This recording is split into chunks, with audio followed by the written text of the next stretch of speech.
Jadi mayat itu diikat di kayu lalu didorong ke tengah laut. Macam-macam cara orang artinya melenyapkan jenazah mereka.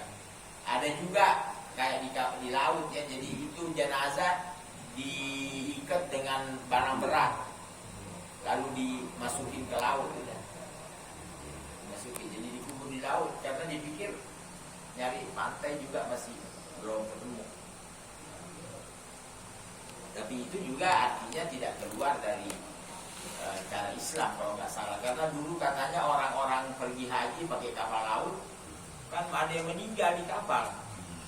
Nah itu perjalanan menyentuh sampai ada dulu 15 hari, bisa 17 hari baru sampai ke pelabuhan Jeddah.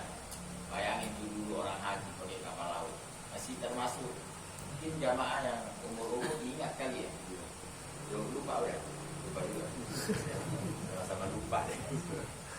Iya kapal laut. Kalau ada yang meninggal di sini, mereka di kapal terus dikasih pemberat. Ya udah dimasukin, diturunin ke pelan-pelan ke laut. Nah ini Fa'asbaha wa hafara lahu wa wara. Lalu Qabil menggali tanah, lalu dia memasukkan jenazah saudaranya Habil, lalu dia tutupi. Min ajli dzalik ay fi'lahu Qabil. Lalu dengan ini perbuatan Qabil membunuh saudaranya.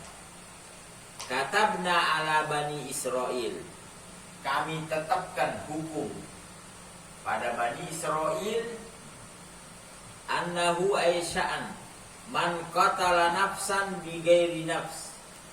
Siapa yang membunuh jiwa bi ghairi nafs, tanpa membunuh. Jadi dia membunuh, orang yang dibunuh ini tidak bunuh orang. Berarti kalau ada orang bunuh orang, boleh dibunuh. Jadi berarti pelaku pembunuhan. Kayak kita lihat tuh artinya, oke lah saya bahasa ini, algojo. Algojo ini orang yang ditugaskan membunuh pelaku pembunuhan. Ya kayak kita lihat ya di Mekah, Madinah dan sekitarnya. Kalau ada orang membunuh lalu sidang sudah memutuskan dengan bukti yang jelas, pembunuh ini dibunuh, dikisos. Nah sekarang kan yang membunuh dia ini kan tidak pernah bunuh orang kan, nggak bunuh orang, tapi dia bunuh orang. Jadi nanti bagaimana? Nanti bunuh orang dibunuh lagi dong, ya yang panjang urusannya kan. Nah ini makanya di sini man qatala nafsan bi ghairi nafsin. Ini Qabil membunuh Habil. Habil nggak pernah bunuh orang. Seandainya Habil, ya kita berandai-andai ya, seandainya Habil membunuh orang, berarti pelaksanaan pembunuhan Qabil tidak masalah, kan dia mengkisos. Jadi berarti kan dia mengkisos saudaranya. Kalau ini kan tidak, makanya ayatnya man qatala nafsan bi ghairi nafs. Jadi dia membunuh jiwa satu orang, yang mana orang ini tidak membunuh orang. Seperti yang dikatakan Nabi Musa waktu Nabi Khidir membunuh seorang anak. Ada anak kecil dibunuh oleh Nabi Khidir. Kata beliau, aqatalta nafsan bi ghairi nafsin. Apakah kamu bunuh satu jiwa? Yang mana anak ini tidak pernah bunuh orang. Kalau dia bunuh orang berarti ada bentuk kisos.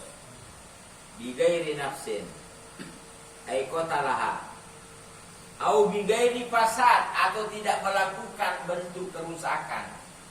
Ada juga orang dibunuh karena melakukan kefasikan, kerusakan. Kayak orang yang berzina muhson, sudah punya keluarga masih berzina, itu dirajam. Dirajam itu dibunuh. Jadi bentuk pembunuhan, dipendam separuh badan, dilempar sampai mati. Pasti dibunuh dong, karena dia melakukan kekejian. Nah ini orang nggak pernah melakukan kekejian, tidak pernah melakukan pembunuhan. Hasadin ata fil ardi buni dibunuh mingkupren kayak murtad, ya, au zina atau zina, au kot utori perampok yang membunuh, itu dibunuh ya. Karena perampok ini model, ada yang mengambil barang tidak bunuh orang, ada juga mengambil barang orang dibunuh, perampok, orangnya perampok ya. Ada juga yang membunuh tapi gak sempat ngambil barang.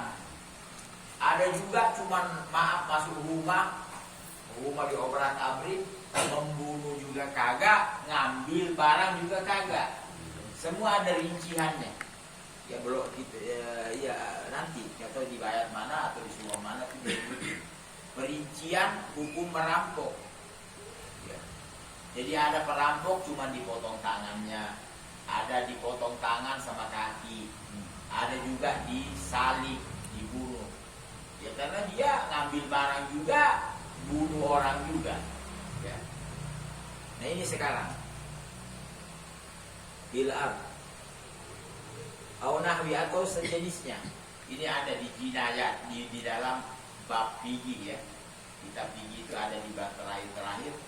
Jinayat itu artinya perlakuan yang dilakukan manusia dan bentuk-bentuk hukumannya.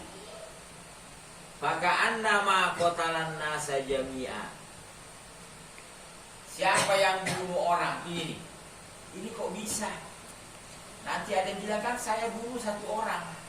Kenapa kok saya seperti bunuh manusia? Iya, karena kamu bunuh dia yang tadinya semestinya punya anak, tidak jadi punya anak. Ya semestinya punya cucu, tidak jadi punya cucu. Jadi banyak orang yang kau bunuh. Ini ada orang bunuh ini. Ini kan bakal jadi bapak. Ini bakal jadi kakek. Bakal jadi apa tuh kakeknya kakek tuh? Jadi karena kau bunuh dia, berapa generasi tuh yang kau bunuh? Seperti kau bunuh manusia banyak ke bawah. Waman ahyaha. Begitu juga tidak dibunuh, dibiarin hidup. Berarti kamu biarkan orang hidup banyak juga. Kamu biarin, kau nggak bunuh ini orang. Akhirnya punya anak, anaknya punya anak, punya cucu. Berapa tuh? Satu generasi tuh. Ada satu orang itu cucunya banyak banget, nggak bisa kehitung kan. Nah itu kalau seandainya ada yang bunuh kemarin kakeknya, pasti seakan-akan dia bunuh berapa generasi dia bunuh. Karena ini kita lihat ayatnya. Ini hukum pada Bani Israel. Katabna ala Bani Israel. Jadi keras ya. Artinya hukum pada Bani Israel keras. Nah nanti lagi ada lagi. Wa katabna alaihim annan nafsa binafs. Di sini tidak ada bentuk sengaja tidak sengaja. Hukum Bani Israel, jadi hukum Taurat, membunuh harus dibunuh. Beda sama kita. Pembunuhan ini ada 3 macam. Ya, yang dikisos hanya 1 macam doang. Yang 2 tidak dikisos. Kalau Bani Israel semuanya dikisos. Membunuh sengaja dikisos, shibhu amden serupa dengan sengaja dikisos, keliru dikisos juga. Bunuh orang kok. Kalau kita tidak, yang dibunuh 1 aja, yang betul-betul murni sengaja. Ya, qatlu amden. Jadi betul-betul dia fokus sama 1 orang. Lalu dia pukul atau hantam atau mengarahkan ke orang tadi dengan benda yang mematikan. Jadi ada orang bawa pedang, bawa golok, bawa senapan, bawa balok, batu besar, batu kayu besar, diarahin ke orang, betul-betul mengarah. Wah, orang itu mati, berarti sengaja kan? Memukul sengaja, lalu alat yang dipakai memang biasa bikin mati. Itu itu hukum ya semua kasus sudah rapi kisos. Ada lagi model kedua, sengaja tapi tidak sengaja. Apa ini modelnya? Ya, jadi gini, ya ada contohnya. Ini kira-kira kalau saya gebuk orang, kira-kira mati nggak?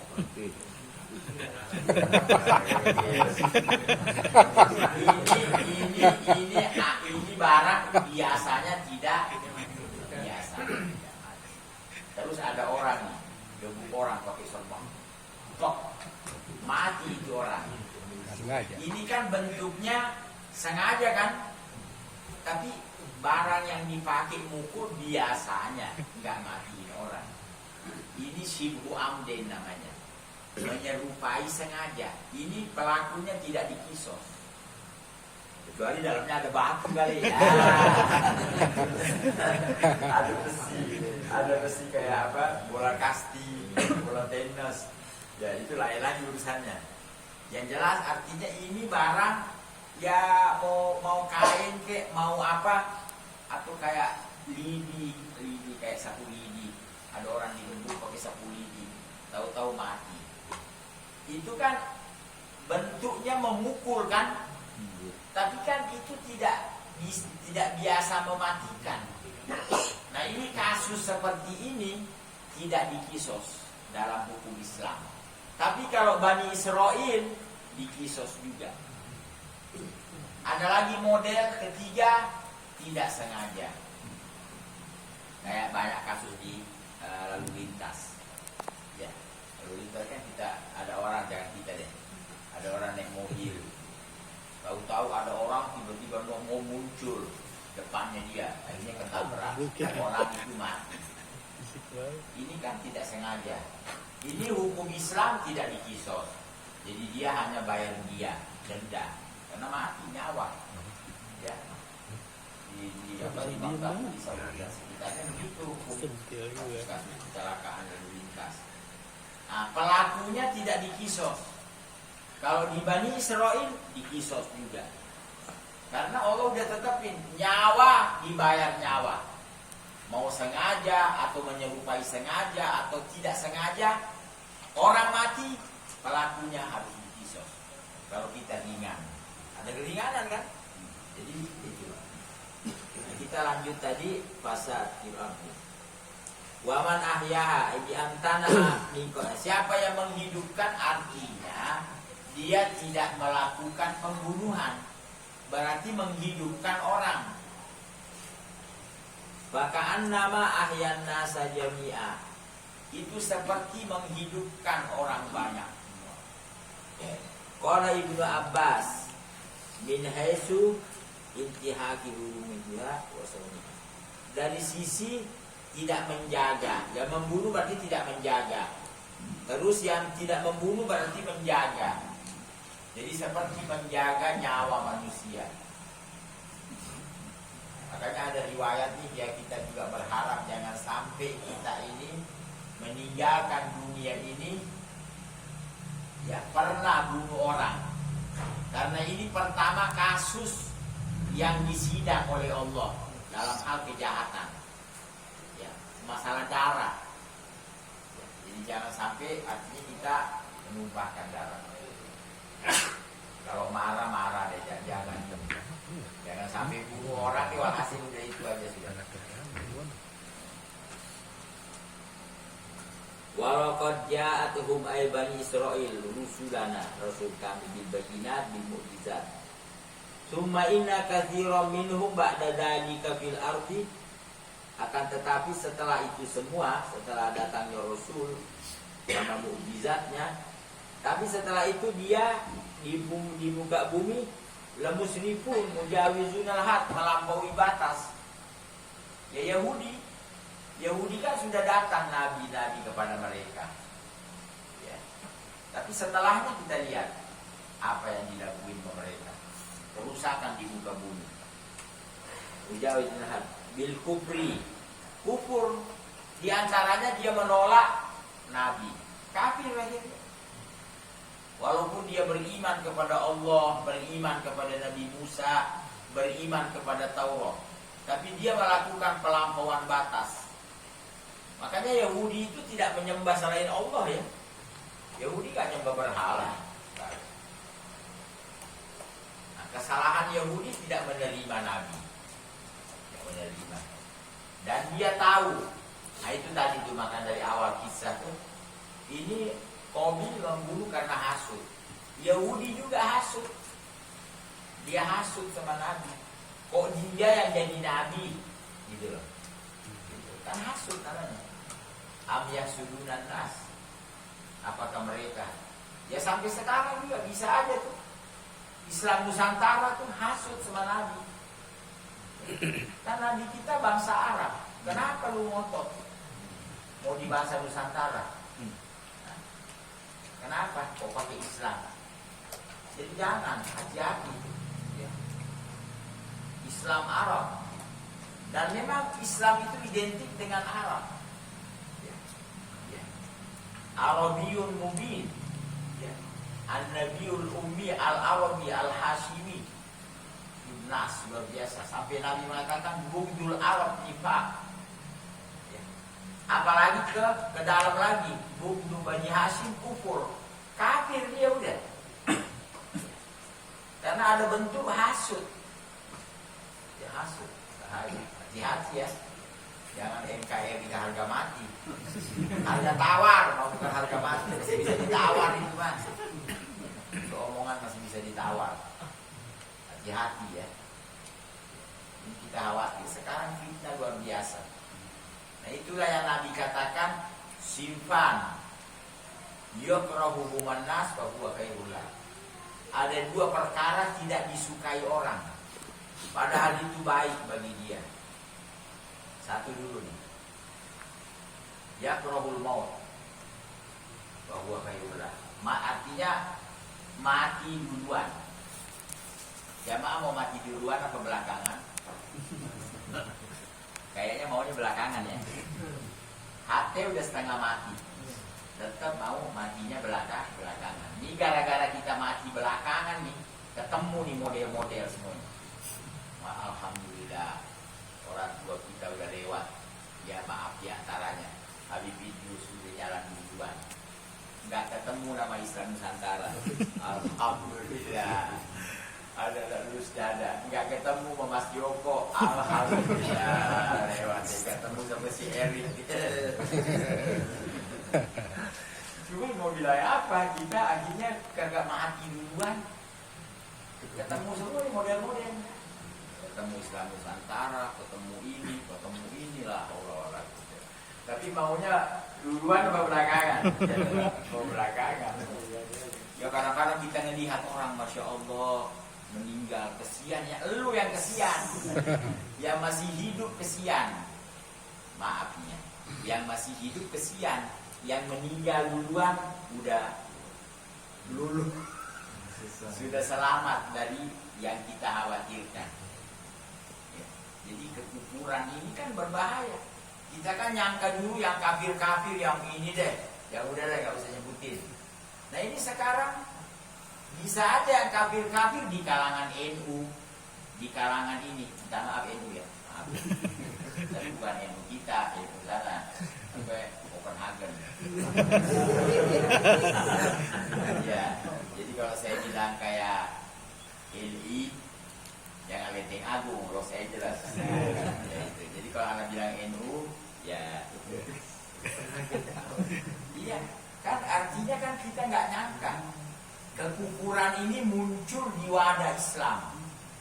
Kan sekarang ada NU cabang Kristen, berarti kan sudah ini kan, sudah masuk kan. Jadi tidak ada masalah lagi. Jadi mereka sendiri tidak heran, mereka sendiri tidak kaget kalau di dalam NU itu sudah ada kekafiran. Kan nyata-nyata ketuanya ngomong, ya NU cabang Kristen. Saya di sini bisa itu, artinya anak-anak nggak pikun ya. Saya alhamdulillah belum pikun. Artinya dengar itu kalimat keluar dari ketua NU, ketuanya sudah. Ya, minta maaf ya anggota yang fanatik ya. Keluar dari NU cabang Kristen. Udah segitu aja deh. Kita jalan aja ya.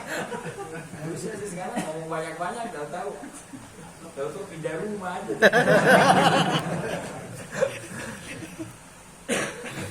Ilbaina lakon ja'atkum rusuluna mujawizun al-haddul kufr wal qatl wa ghairi. Wa nazala fil irniyin. Nah, ini ada lagi kasus tentang rampok. Jadi ini pembahasannya cukup panjang juga, ya. Jadi ada kelompok dari Qabilah Irni. Itu dia sakit, ya. Kita ditanya panjang, insya Allah pertemuan berikutnya kita bahas. La ilaha illallah. La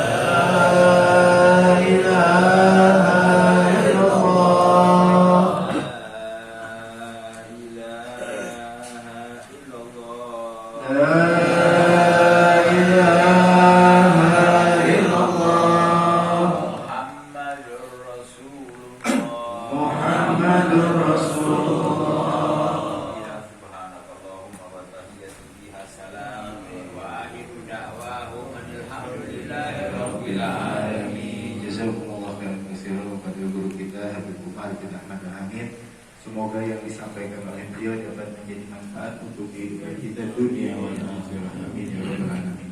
Sebelum ditutup, ada kabar bahwa Pak Suradi tadi IGD Rumah Sakit Rumah Suradi sedang sakit. Beliau sedang dirawat di IGD Rumah Sakit Kemudian juga Bang Hasan keluarga juga lagi kurang sehat. Saya mohonkan kepada Habib Umar untuk baca doa binati syifa untuk Haji Suradi dan Bang Hasan.